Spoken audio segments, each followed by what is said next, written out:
A Gambling Odyssey. I am David, Dr. C. This is Richard, the Tsunami. And the purpose of this podcast is to discuss our personal experience on the subject of gambling, the various casinos we've gambled at, what we're doing now, and to invite future guests to tell us about their experiences. So we're doing episode number 2, and right now Richard's on the road, and we've been talking, so we decided to go ahead and do a live correspondence from the road as he's traveling now from leaving Louisiana to Texas, and now Texas on to Vegas. So we're going to jump over to Richard. This is David, a.k.a. Dr. C, and we're going to go to Richard here.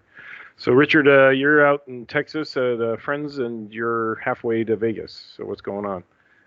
Yes, that's correct. I left about 6 o'clock this morning from South Texas down in McAllen from my mom's house, drove through San Antonio, and made it all the way to my friend's house in El Paso, where I'll be spending the night, having a good ribeye steak dinner, and then heading out first thing in the morning to make it to Vegas tomorrow night, which will be about a 12-hour drive, depending on traffic.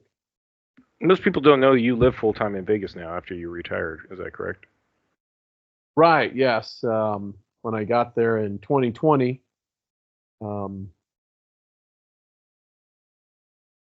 living in Vegas since then, other than the time having to take care of my mom down in South Texas in McAllen last year. Yeah.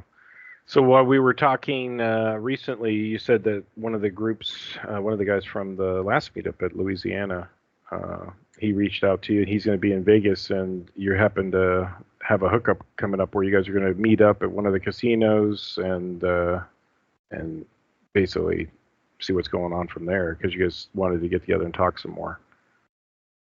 Oh, yes, definitely. Alfredo, who's from San Antonio, just happened to be heading back to Vegas this week, and he reached out to me on just on Facebook, messaged me, and I told him, hey, great. So we're going to try and meet up at the Orleans Thursday morning-ish, and as well as one of the other guys who just joined our Facebook group, but someone I've known on Facebook as a craps player. His name is Dwayne, and he goes to Vegas quite frequently, and even though he's been in Vegas when I was there, we just had different schedules and we never had a chance to meet up, even though we'd been chatting online on Messenger back and forth for the last 6 months or so, or a year, actually.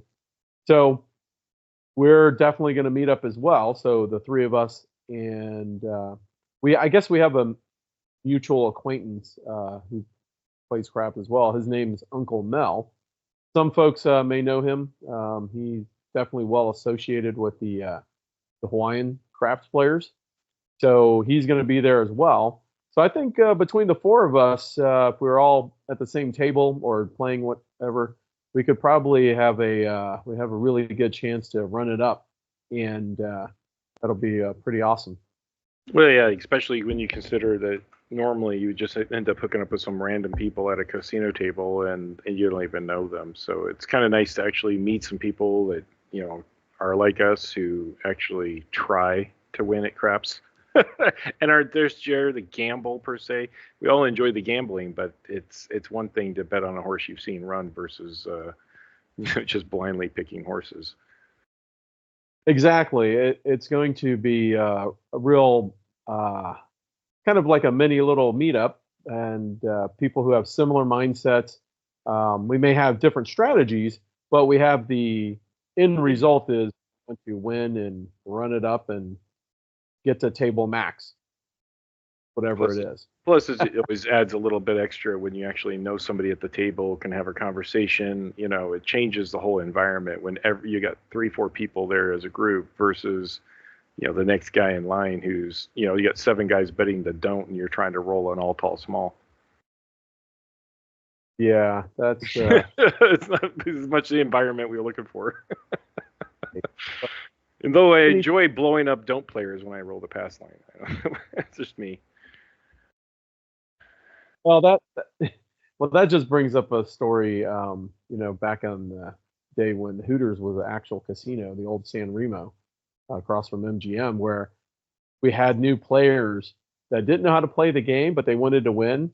And that's when we were playing the Don't Pass, and we had everyone playing the Don't Pass. The whole table. But that was more fun because we made it a table thing, and we explained to them, hey, we're just playing we're with the house, in a sense. We didn't say it was like a negative thing. We're just playing with the house, right? And so they were all doing it, and yeah, it was just funny because it was one solid don't, and the dealers were like, yeah, we got like 9 don't players at the table. No idea, but they were like, we love this. We're collecting chips of higher denominations, and we're getting free drinks. Yeah. What could be better than this? And they were like, yeah, this we could go get our comps and get free wings and burgers. And they had never even played. Most of the players didn't even know what the don't was. They were just monkey see, monkey do with us, just because we were winning and they wanted to be part of the party, which is what makes craps unique. You know, like we talked about before, you're not always betting one direction. You're just betting the table wins. Yeah, and I remember when the first time I went to Hooters there, when it first opened up, one of the guys I made friends with actually for a short while there became one of my insurance agents, my auto and home insurance agents in San Antonio, Texas. He was a recent grad from college and was having his honeymoon, and just casual conversation, like, you know, talking to normal people when you're standing around, and they'd find out, oh, he's from Texas. He just graduated. He's on his honeymoon and having fun. And then I mentioned, oh, so, you know, I was at the time I'm in the Navy and I'm a recruiter, and I'm like, so what are you gonna do for career wise? Oh, I'm gonna be an insurance agent. And then boom, next thing you know, he's my San Antonio home and auto home insurance agent. That's awesome. Left, you can see, I still have them for some of my personal needs that gets taken care of, and it's like, what a small world that someone that you meet in Vegas at playing craps, you know, mutual interest hobby, yet can help you professionally in your own personal needs of insurance. Last time I remember, the big thing about Hooters too was when we had the tournament, and you told me about him. That's the first time I heard about you meeting him. And the other guy that you met was at Hooters. Was the one that, I don't know, was the one with the ticket that was unlimited. He bought like a lifetime ticket from one of the airlines, and you kept seeing him at every casino, and all of a sudden you're like, what? And that's when I heard that story too. There was a guy, every time I happened to be at Hooters, he happened to be there. And part of my Navy job back in the day, I had to go travel around to different parts of the country. But if they happened to have a local casino like Foxwoods and the one next to it, Mohegan Sun, one time in the middle of the week, after I'd finished my work in Groton, Connecticut, I just went out there to go check it out because I hadn't been there in quite a while.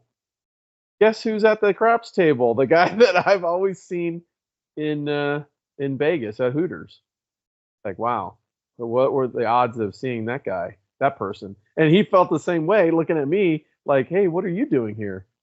So. Yeah, that was a good one. I think we actually won that tournament because I bet. I was going to bet the field. It was like we were losing big, and I think I had 400 chips left. We all bought in for like 5,000. They gave us in free play chips. These are just, you know, not real money, but it's a tournament in the way they run it. And I was like 2 rolls left because they counted it down with the calendar with the numbers going down, down, down. And the guy was on the shooter, and I'm like, I just feel like he's going to roll a 12. And you said, what are you doing? I'm like, well, I'm betting the field, but I think he's going to roll a 12. And you're like, just bet the 12. And I'm like, all right. So I put 400 of the fake chips on the 12, and of course he rolls a 12, and I won the tournament. It was the dumbest thing ever, but it was so funny because that we had to do it to get it to win, and it was just like, okay, well, I'm going to lose anyway, so let's do something I wouldn't do with real money, and that's $400 on a 12. It's the Hail Mary pass, and it won.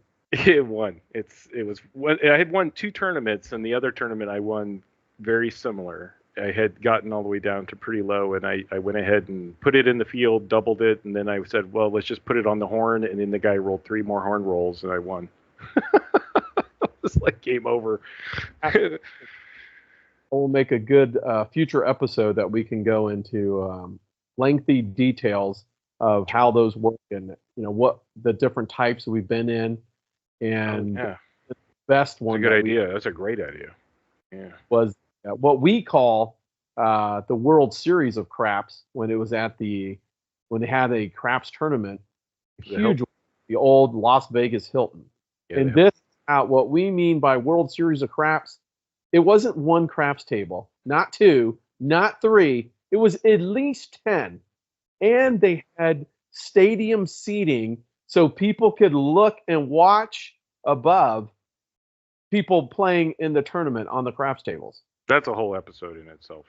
We definitely are going to go into, because there's so much detail of how they ran it, the chip thing that we won't forget about, that you could double up chip and all that they did. I'd never seen anything like it, and I'd been to multiple craps tournaments. This one blew me away. This one was like, wow, this is next level. And even don't forget that we had to, if you rolled an 11 and you did it back to back, you got the free buy-in to the tournament. And I had showed up that night, and you were like, Dave, you got to do this roll back to back tonight, and if you do, then you don't have to pay the $500 entry. And I'm like, what? So I got down there and I'm like betting it, and I did it in like 3 rolls, and I was just done. I'm like, yeah, the guy's like, you're done? And I'm like, yeah, I just won an entry into the tournament for $500. I don't need to do anything else. I'm going to bed.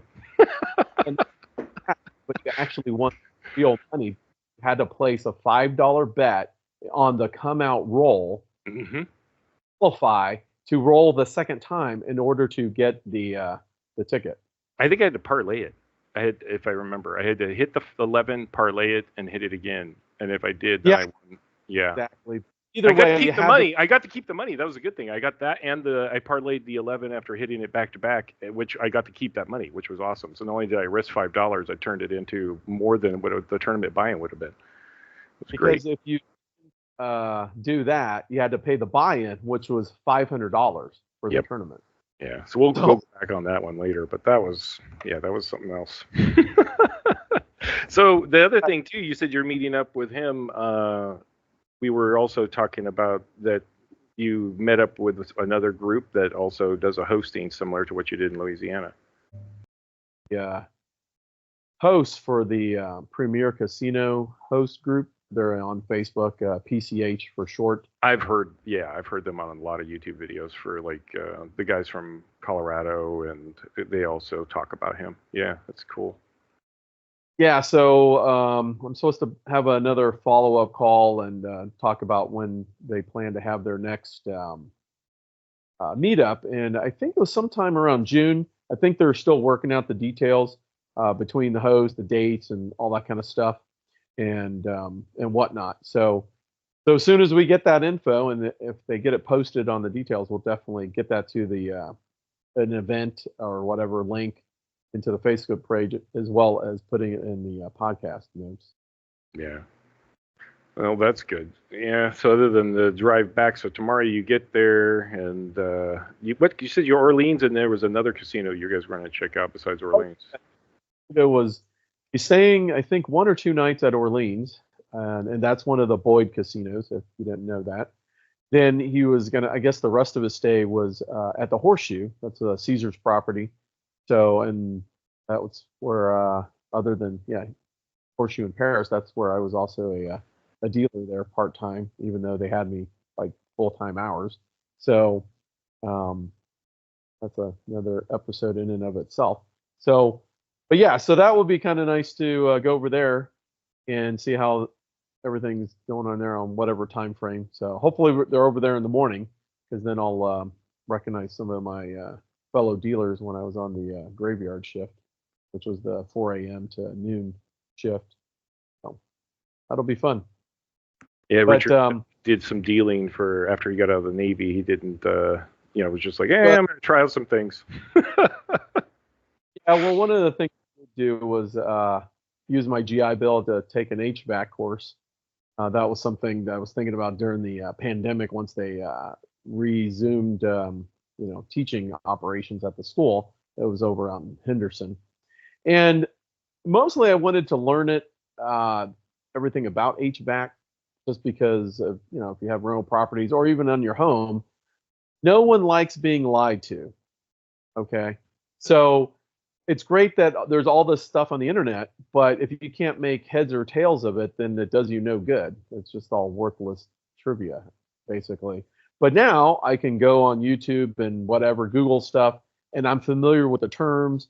And if I really don't quite understand, or I basically don't believe the AC tech, I could just probably go over to the school, since I'm a former student, and just talk to the instructors and ask them, hey, is this what they're saying true or correct? And here's the pictures of whatever that's broke, because there's all kinds of different components in a HVAC system, and it's just a way to double check. But I wasn't looking for a career for that, even though there's a high need for HVAC techs in Vegas, especially for air conditioning, because in the summer when it gets to 110, and when it gets that hot, people die without AC.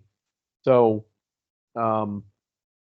I really wanted to learn and do that, but I was like, well, this is more of a young person's kind of field, to be doing that kind of work. It's not easy, because most of the time when you're going into, whether it's commercial building or residential home or apartment or whatever, the AC's broke. So, and it's probably the summertime and it's going to be hot as hell.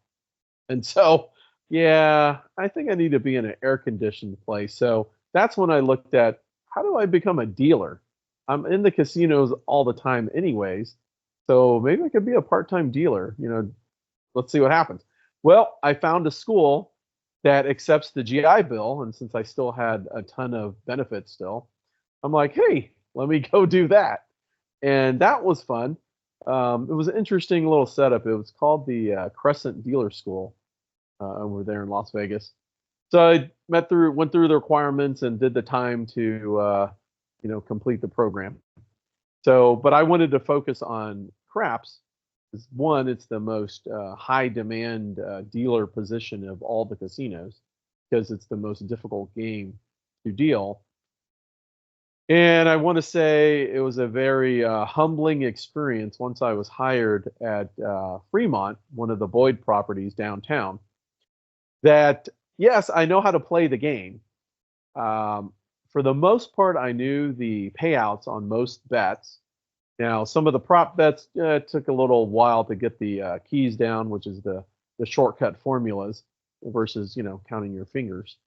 And well, let's just say the difference between what you learn at schools and the way it works in the real world, which is the real casinos.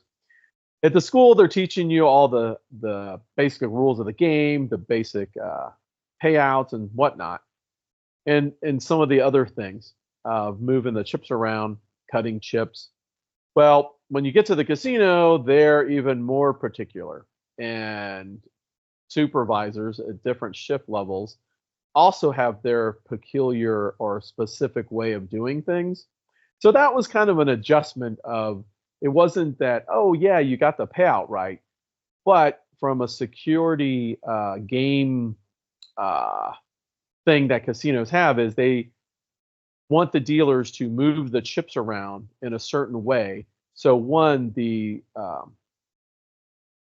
security, the surveillance security, I should say, not the security guys walking around on the casino floor. Eye in the sky. They see how you're moving the chips, how you're doing the payouts, so because it's all recorded. And one, it's not necessarily just for protecting the player, that the dealers, accidentally or in possibly shortchanging the players, but it's also anti-theft and all that kind of stuff. But at the same time, it's to be in compliance with the gaming commission. So that's why casinos have all these rules and whatnot. The funniest one I saw recently was the last time you and I were down in Vegas. I was at Resort World playing, and I got there in the morning, and I hadn't played there since you and I played at Resort World the first time during opening week. And they had those $500 chips, which looked just like their $100 chips. And I looked at the dealers, because now that I know the inside story, you telling me all these casino stories, I'm like, okay, I've seen a lot of layouts. I've never seen the $500 chips next to the $1 chips. Why are you doing that? And he goes, and I said, is it because you can't tell the color, like the purple and the shape? It looks exactly the same as the hundreds. And he goes, it's a freaking nightmare. He's like, Every time we do it, we have to be super careful with the $500 chips, and we have to lay it out specifically in like individually, like we're giving out $10,000 chips because so many people have made mistakes he can't even count them. And I was thinking that's a big mistake. $500. Yeah. For the average gambler, or just for the fellow listeners, every shift, the floor supervisors, they're counting how many denomination chips are on the tables at all the time. They're tracking it all, where it's going. One, from security, but also so the supervisors know how much chips to bring to the table, so they can restock the chips to play the game. So that's part of there's a security part, but then it's also to function as, hey, well, we got to be able to have chips for the players, the dealers, to make change. Because if someone brings in a $1,000 chip, $500 chips, well, we have to have enough green chips and red chips to give to the customer so they can play the game, and vice versa. So that's the other part that they're doing frequently throughout the shift and daily. I like you said, the humbling part when you realize how much work goes into being a dealer. And that's why we always are pretty particular on tipping too. Not just because Richard didn't need to become a dealer. I'm just going to make a point of this. Richard did it, because he needed something to do, and it was a good way to experience the casino without gambling, let's say. And so it was interesting in that sense. Then it also added the benefits. How does it work in the background? Like, right. What are because it's difficult to have real conversations with the dealers, because they have to focus on dealing the game and make sure they're in compliance with all the rules and whatnot, and make sure the players are doing what they're supposed to be doing, and they're not acting inappropriately or accidentally breaking the rules. That could be an issue with compliance. So you can't really get to know the dealers, unless somehow you meet them, at the sports bar down the street or whatever. You're just not going to get to know them. So at dealing at Fremont with some of the older dealers who's been dealing since the late 70s, these are folks who are in their mid to late 60s. And some of the stories they told me, but just hearing from back in the day, the crazy stuff you hear about and see and read about in the movies, nothing compares to some of the stories that I've heard. Holy cow. And we're talking about the days when the mafia ran the casinos in Vegas. Because we got to do an episode on that. There's all the stories you heard, even though we'll put it under the big fish stories, but it's going to be good because I've heard some of them that Richard's told me. And I mean, I won't even mention some of them, but they were unbelievable stories. And it just always leaves me with my mouth dropped going, what? Like, for real? That really happened? And you're like, yes. And the person who told it to me, I guarantee that they saw it happen. They didn't even try to make up stories on a daily basis. This was just legit. Right. And this was, back in the day when dealers or floor soups, they could smoke in the on the job in the pit area. You're like, okay, I don't remember when that became illegal. You couldn't smoke on a plane. Yeah. But that was interesting. But they had this other rule, especially downtown in Fremont, because all the other casinos are literally within walking distance on the Fremont Street, Main Street there in Fremont, that literally when they were on a break, a 20-minute break, they were allowed to have alcoholic drinks. What? Other casinos. They literally could walk out of the casino, go to another casino or bar and have a drink. And as long as they're back by the time their break ended, they never said anything. Our and grandparents had it made. Well, you have people like for me, if I have so many drinks, I'm ready to go to sleep. I'm a cheap date. But some people can be functional drunks. They can take shots and down beers and they can still go right back to dealing because if you've been dealing for so many years, it's not like you're doing something really complicated for it. It was probably more pain control than anything. If you think about it, your back aching, you're working all day, and you just needed a beer or something to chill out because it's 80-something degrees in Vegas, But the best story that I heard about, they had one guy, it was a craps dealer. He was so drunk, he didn't even realize which casino he was, and he tapped out one of the dealers at the other craps table in the casino and did a 20-minute shift. The other dealers at the casino didn't see anything, except they were just letting him deal and do the stick like he was supposed to be there. They were probably laughing. Well, yeah, they weren't laughing until later, but then until the next guy came back from his break and were like, what the heck are you still doing here? Holy cow. And then, sent him back to the actual casino where he was supposed to be working. And of course, the casino he's working at were like, where the hell you been? You're not supposed to be on a 40-minute break. Breaks are only 20 minutes, So he's like, I just worked for two shifts. What are you talking about at the other casino? Didn't even know he's there. So that's kind of funny. Hearing stories like that, like, wow. Richard and I don't drink when we gamble. That's one thing we always had in common. We're just not, we have vices, but it's not drinking and that kind of issue. And if you ever see me drink, it's probably because I'm going to bed. It's not because I'm going to gamble. It's already hard enough to play, any game at all when you're functional, much less add alcohol to the game. It's like, I don't think drinking is either water, soda, cranberry juice, orange juice, pineapple, whatever they got juice-wise. Yeah, that's always there. But mostly water, especially to stay hydrated. Yeah. If you think you drink enough water, you better drink enough. No, if you don't, your brain level starts to drop, and you start making mistakes. Like, oh, I missed that bet, or I should have done this. Or I meant to do this, or I meant to press there, and you don't want to be in that position where you're tired, or you're not. This is I always try to get there rested. I want to make sure everything's going good, and when we get to a certain level, we always call it at that point. And lately, it's been 3 sessions. I think we've added that in the last few years, where we're like, okay, we'll roll 3 times, and after 3 sessions, whether they're up or down, and if we're up in the first 1 or 2, we walk away. We're not going to keep going at it. So it's a whole different level compared to in our 20s, where it was just like 6 hours of rolling the dice. Yeah, that's not a problem. Let's go. But need to ask for a chair or stool like now. Yeah, I never needed a chair. I remember I got one chair in my 20s, and it had the bum knee, and I had hurt it or something, and I was like, hey, I need a chair, And we'd been playing for 5 or 6 hours, and I finally got a chair and was able to sit down on it. But I think that partly was because we had driven from Portland, Oregon to Las Vegas when you were moving, and I was still recovering from the 20-hour drive. And we were doing a 6-hour roll session, and I got a little tired.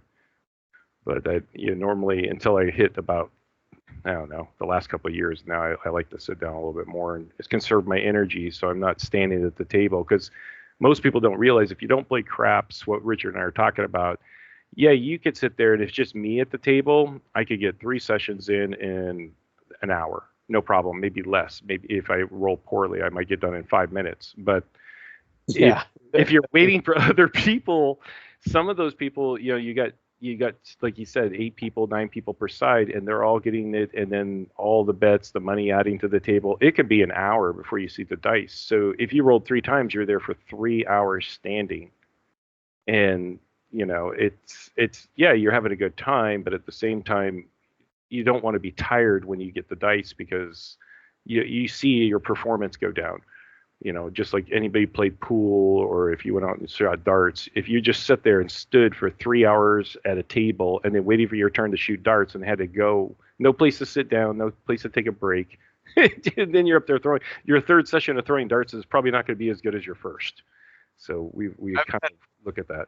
Just watching, and and they're in good shape. Like, they train in martial arts, and they're like, holy cow, my thighs and hammies hurt.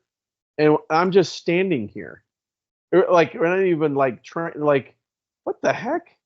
They were like, my muscles are sore, and I'm just standing here at this table. having a beer or drink or whatever, watching the game. And they didn't realize that, yeah, after so many hours, that puts fatigues your body. Yeah, And anybody that's standing job understands there. that. Doctors, nurses, they're standing literally all day. So, you talk about fatigue by the end of their shift. Right. So, yeah, so that's something that you have to take into account. So that's why we really like places that let you sit down and will bring you a chair or give you a chair to sit down. That's great, because then you can play longer and be, you're not going to feel exhausted. Like, this isn't supposed to be work. It's supposed to be fun. Exactly. Fun, especially when you're winning. That's that always adds to the element of everything. Well, we'll be following up on after you you're going in Thursday. You said you're going to meet with them, and then you'll be there this weekend, and then we'll probably follow up on that, see how that goes. We just were. Yeah, definitely. I think we'll be able to get. I know Alfredo was definitely interested in doing an interview, so it'd be great to hear about Alfredo. He's the guy. He from just San joined Antonio. our Facebook. He was on the Facebook today. I just saw him join. That was earlier this morning. So that's going to be good just to hear what his story is and, what he does. But I was just surprised that he was already going to be in Vegas when it was like, man, you were just in Shreveport last weekend. Well, I'm curious to hey, did he have this planned, or did he have another meetup with someone else? Or it's just. Well, you know how Vegas is. It's always work going on. There's so many people in and out. We've seen that for decades. It's a never-ending door with people coming in and out of the city. Yeah, just sending our first episode out, sharing with some of my friends on my own Facebook group of friends. One of the guys that from school, I haven't talked to him probably since pre-pandemic, he's like, hey, I'm going to be in Vegas in June. We should meet up. And I'm like, okay, great. And he's already a fan of, not necessarily about craps, but he loves poker. And the fact that there's going to be the World Series of Poker, that, not to say he's going to play in the main event. I don't know if he's going to be there for work, but either way, it's going to be an opportunity for me to catch up with him and just to see how he's doing in life and whatnot. So other than what I see on the occasional posts on Facebook. I'm going to have to dig up my notes for when you and I did the World Series of Poker the first year for that. In 2019, yeah. 2019 with the $500 buy-in. And that was the year the one YouTuber came in, not Rampage. It was the kid from New York. Brian DePaulo? DePaulo, yeah. He actually cashed in that one. And I remember because I saw him at another table, and in real life, he acts just like he does in his YouTubes, because I was looking over at him going, what the heck? He is good at tilting people. Let's just put it that way. I mean, he's the nicest guy, because you see him like walking around, and he was pretty polite. He had a good smile on his face, but the way he comes off, that New York style, it's a special style. If anybody's been around those guys from New York or the boroughs, they have this gruff, like, yeah, let's go. Like, I could fight anybody. And it's like, it almost feels like they want to fight you. It's like, what's happening? Like, I'm just playing poker. I don't want to fight you. Well, about that, when I played at the table, it was like round 2, and we had a guy come to our table, and he had like light blue colored chips, and no one else on our table had that denomination chips. So I was thinking, hey, are you in the right event? Because it was at the Rio, and you have all kinds of different tournaments going on at the same time. And he's like, no, I'm in this event number blah, blah, blah, the one I was playing in. And he sits down. He had more chips than all the rest of us players at the table combined. That first 2 rounds, he knocked out everyone else on his table. And so they had to send him to another table. Oh, yeah. And yeah, because there's unlimited buy-ins until like a certain time. So I saw people just like every hand, I'm all in, and then get up and he'd go back in the line. And I'm like, what? They just went all in with 7 deuce. And that guy, but he had a huge chip advantage round 3 or level 3 on the first day. It was unbelievable. And he must was have been like sweet run of all time. You think about it. He was dominating the table, because at any moment he could just put you all in and still have chips left over. It was pretty much unfair. But The only thing I can say is I survived that table. I was the only one other than that guy that made it to day 2. All the other guys that were definitely better players than me at the time, and where my skill level was, they all got knocked out and didn't make day 2. I barely made day 2. I had the shortest stack ever, but I made it to day 2. In fact, Gavin, did he make it? No, Oh, 3 of us. The only, but I remember during the tournament, I got a warning for clock because somebody got mad and saying I was playing too slow or whatever. And I'm like, well, this is my first World Series of poker, so I don't know what the hell I'm doing. So I'm trying to figure out how to make the best decision and try to win. So I maximized the time. They literally had to get a supervisor, turn on the timer, and do a countdown on me. And I was like, okay, well, all right, that's cool. So chalk that up off the bucket list that I got a time warning. My first event in the World Series was pretty quick. We had the worst dealers. They were all just had no clue. So it was not only slow, methodical dealing, but every player at the table played like they were at the final table. And I ended up getting knocked out after I had ace king against ace queen, and the guy sucked out a flush, runner, spades, and he had the queen of spades and knocked me out. But yeah, I think I almost broke my finger. I was so angry. I slammed the table. I was like, ah! Jammed my finger. I was like, ah! Oh, yeah, that was happening all throughout the convention hall in Rio for the tournament. People getting knocked out and a lot of, yeah, all right. Oh, man, so. Well, that's why I remember Ryan Apollo, because when he cheered, he was like 2 tables away from me, but it was like he had just won the lottery. He just won like $1 billion lottery. He's like, like the Super Bowl or something. I'm like, and then I don't forget faces. So once I saw him and then he went on to YouTube, I'm like, oh, I remember this guy. Yeah, that's it. Plus the way he acted, it was exactly the same. So it was just quick to pick up. This is the guy I saw at the World Series there, and to see that he made it to the money was at the final table. He didn't act like that. I saw him at the final table, and I watched the whole final table, and I'm like, he didn't really put on the antics, but in the hall, man, he was like. He put on the clown suit for sure. He was going crazy. It was just like next level poker. And I don't disrespect it because it reminded me back in when they made that rule where the guy kept talking in the whole the World Series. And yeah, that one guy. Oh yeah, I like that guy.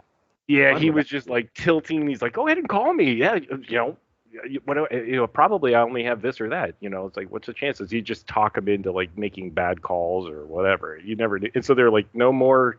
You can't have that. No more talking to the players like that. Oh man, I wanted to play with that guy. I'd have fun. That would be so entertaining that I would just be talking and I wouldn't even care about the tournament anymore. It would just be like, just mess with this guy. This will be fun. It'd be entertainment. Those are the good tables. Later in that round, or that first day, an actual professional gambler showed up at our table. His name is Pat Lyons. I'm actually friends with him on Facebook now. And but some of the stories he had that he was telling us, unbelievable stories. Like he was like I think a diamond at Caesars at one point, and he got kicked out or lost his I think he was banned for a while because of all about a stupid bottle of water. There was an issue of like he should have gotten a comp water, and they're saying no, you had to pay for it, and he got kicked out.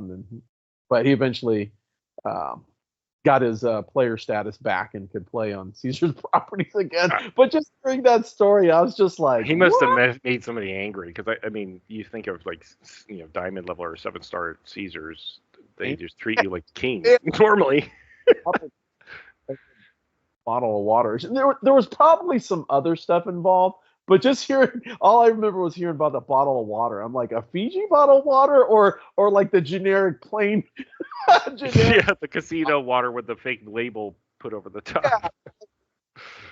Oh, I think it was a Fiji bottle. I'm like, oh, okay, I guess that's serious water.